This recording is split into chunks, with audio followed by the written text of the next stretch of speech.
Medical ক্যাম্পেইনটা মূলত আমরা করেছি সীমান্তবর্তী এলাকার জনসাধারণ যারা আছে, যারা মূল উপজেলা পরিষদ থেকে অনেকটা দূরে থাকে, তারা হয়তো অনেক সময় যেতে পারে না, তাদের কাছাকাছি একটু চলে আসাটাই হচ্ছে আমাদের একটা মূল উদ্দেশ্য। সেবাটা একটা চিকিৎসা সেবা।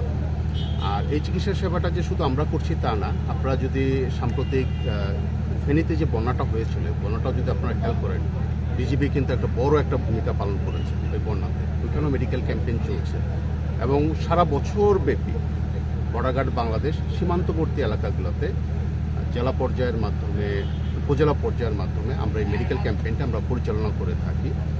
আর আমাদের রোগীর বিষয়ে আমরা পর্যাপ্ত ওষুধ আমরা এনেছি, সিভিল সার্জন কার্যালয় থেকে আমাদেরকে ওষুধ দেওয়া হয়েছে, বর্ডার গার্ড বাংলাদেশ থেকেও আমরা আমাদের ওষুধ এনেছি এবং যতক্ষণ পর্যন্ত আমাদের পেশেন্ট আসবে, আজকে বিকাল পর্যন্ত আমাদের এই মেডিকেল ক্যাম্পেইনটা চলতে থাকবে। যতক্ষণ পর্যন্ত আমরা পেশেন্ট পাবো তাদের সবাইকে আমরা সেবা দেবো। এই জন্য 3 জন MBBS ডক্টর আমাদের এখানে বসে এই সেবা কার্যক্রমটা চালাচ্ছে।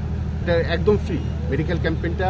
বর্ডার গার্ড বাংলাদেশ সারা দেশব্যাপী, সারা বছর ব্যাপী যে মেডিকেল ক্যাম্পেইন সবসময় করে থাকে, এটা কমপ্লিটলি ফ্রি। ডাক্তার দেখা, চিকিৎসা এবং যদি কোনো অ্যাডভাইস থাকে সেটা অ্যাডভাইসও ডাক্তাররা করে দিবে, তারা তাদের প্যাডেই করে দিবে সেই চিকিৎসাটা। ডায়রিয়া সহ যে কোনো পানি শূন্যতায় এসএমসি রোড স্যালাইন নিন। কেনার সময় প্যাকের গায়ে এসএমসি লোগো দেখে কিনবেন।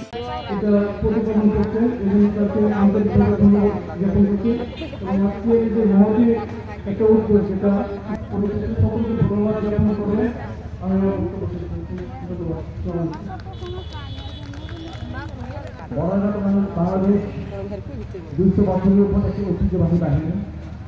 সর্বপ্রথমভাবে জনসম্পৃক্ত থেকে জনগণের মাঝে বিভিন্ন কল্যাণমূলক কার্যক্রম সবার এই বাংলাদেশের সার্বভৌমত্ব রক্ষা করার প্রথম দায়িত্ব আমরা পালন করে থাকি সীমান্তে।